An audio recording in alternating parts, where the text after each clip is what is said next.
You're looking at a Namus entry for Unique Harris. It says she went missing in the District of Columbia. She's 24 years old.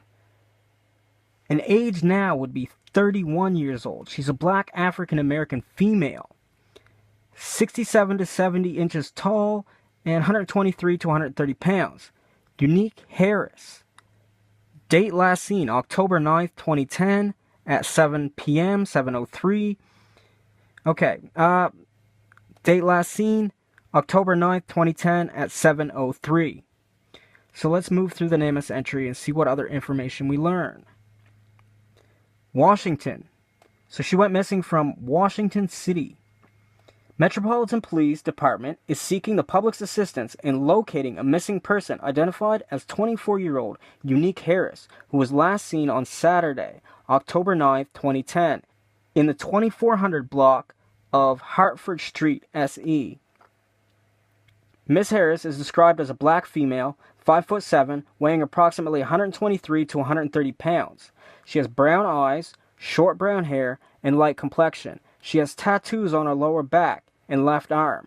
She was last seen wearing a white t-shirt and gray pants. Okay, so we learn a little bit of information. She was last seen wearing a white t-shirt and gray pants. She's 5'7", almost 6 feet tall, and 123 to 130 pounds. And I'd say she went missing in her apartment on October 2010 at 2400 block, Hartford Street, SE. So let's keep moving. She has multicolored hair, dark brown roots with auburn strands.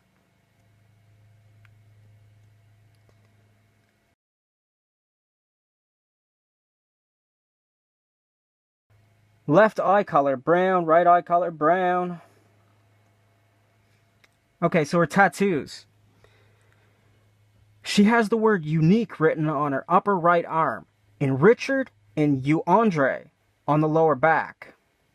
Okay, so her lower back has a tattoo of Richard and you Andre. And she has piercings in her ears.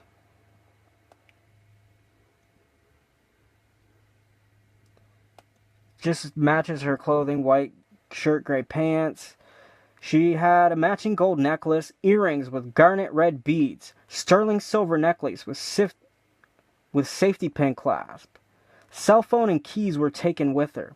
So whenever she went missing, her cell phone and keys were gone too. No mode of transportation, no vehicle owned or leased. Dental available will be entered later.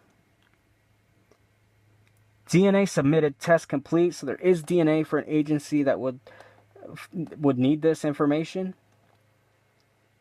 Fingerprints available elsewhere. And here we have a couple of images of Unique Harris.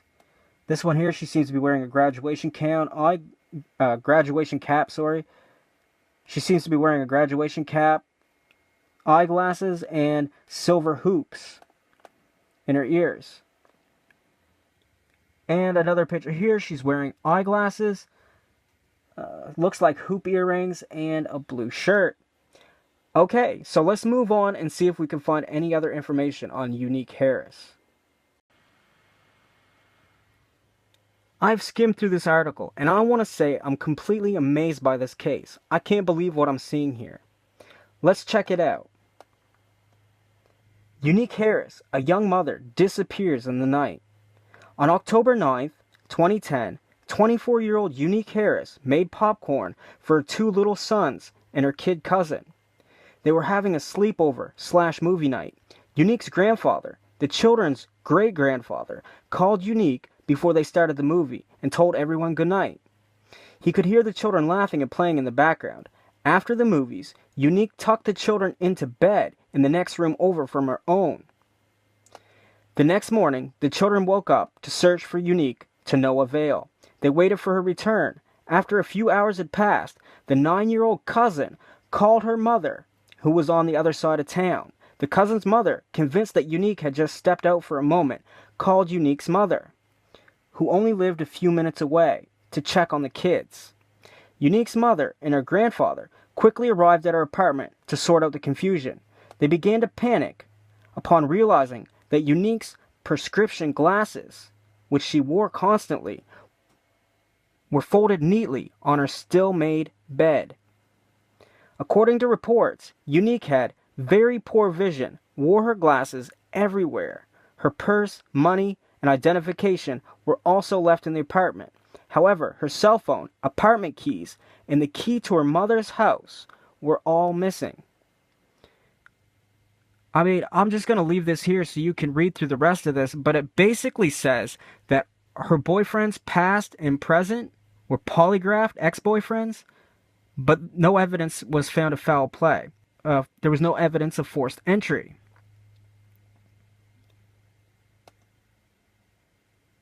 I mean, this is shocking. So she's there, there's a movie night, she tucks the kids in, they even talk to the grandfather. Everything was well. When the kids wake up, she's gone. Her prescription glasses, which she needs to see, were still on her bed, which was made. And she had taken with her her cell phone, apartment keys, and the key to her mother's apartment. This article goes on to say that one of the most frustrating things in the case is that there has been little information released. There's so much that the police could have done, but it seems they have not given this information to the public. And they find it extremely strange that there's not mainstream coverage.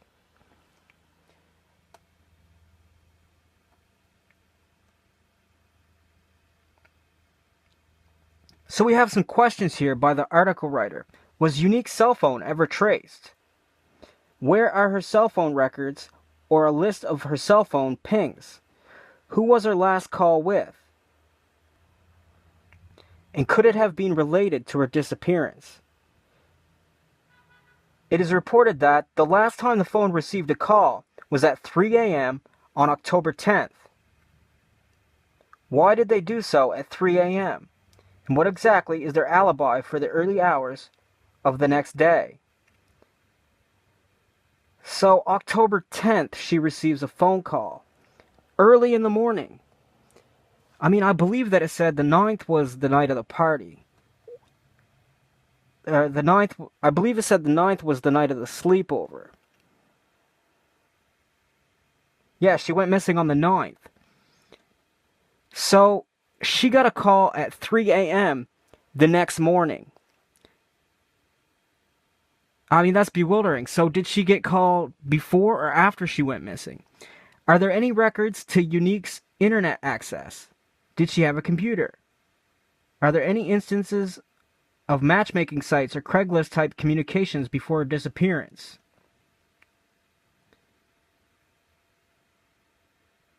What murder did she witness? Did she have connections to any neighbors, friends, or acquaintances? Did Unique know any of her neighbors? Did any of her neighbors hear or see anything? Were they interviewed by police? Here we have a missing poster. Unique Harris, missing Washington, D.C. This is all the same information. Anonymous tip line, 877-97-BAMFI or www.bamfi.org.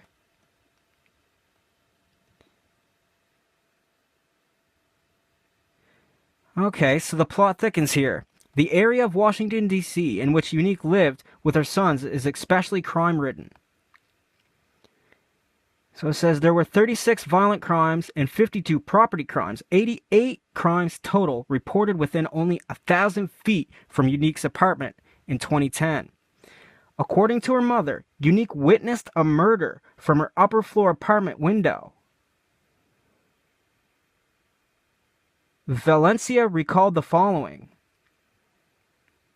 Unique called me, just emotional, about what was unfolding, and when she told me that she was looking out her window, my immediate response to her was, "Get away from the window. Get away from the window." I mean, so this woman witnesses a murder. And she calls her mom, and her mom's telling her to get away from the window. I mean, and this is a completely crime-ridden place because there was 52 property crimes. And I mean, right there, she's gone missing. So did someone break in? And there was 88 crimes total.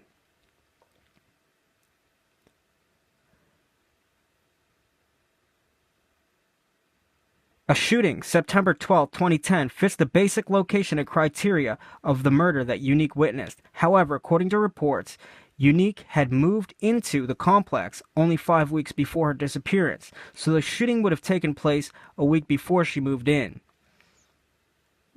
So that would be impossible. So it gives a little more information onto the case. I'll leave this in the description box so you guys can check it out. I mean, there's a lot of information here.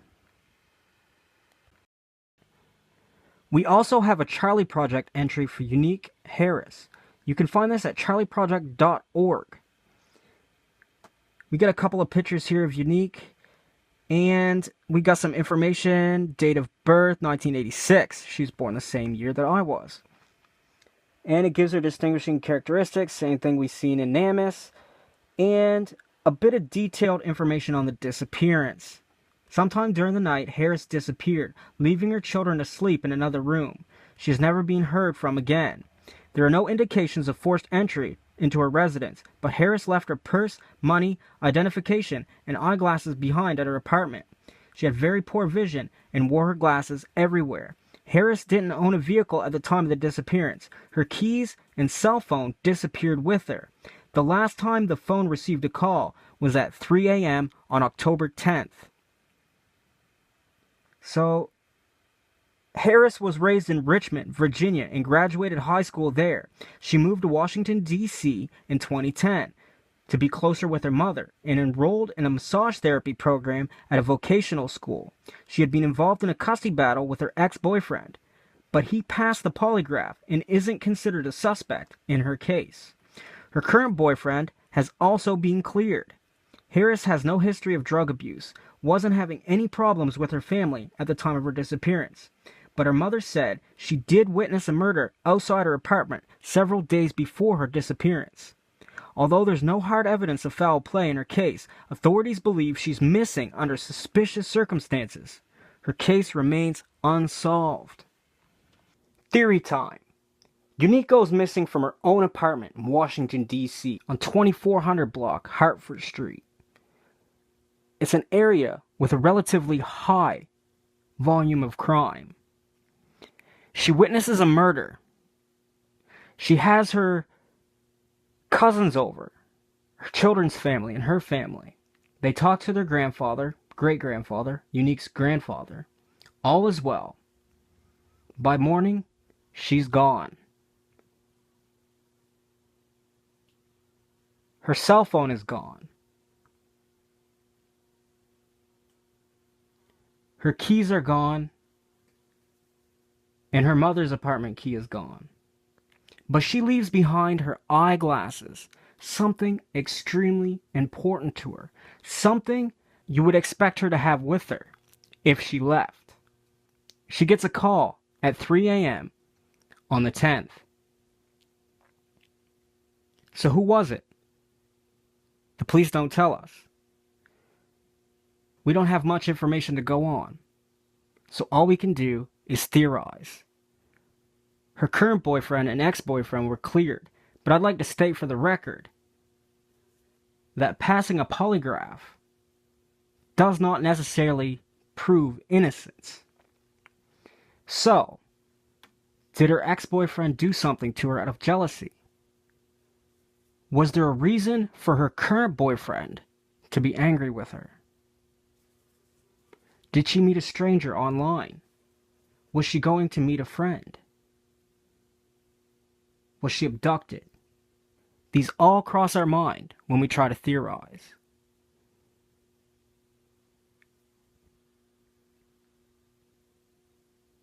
She was abducted by a stranger. She was captured by her ex-boyfriend, jealous of her new boyfriend or something else. Her current boyfriend was mad at her.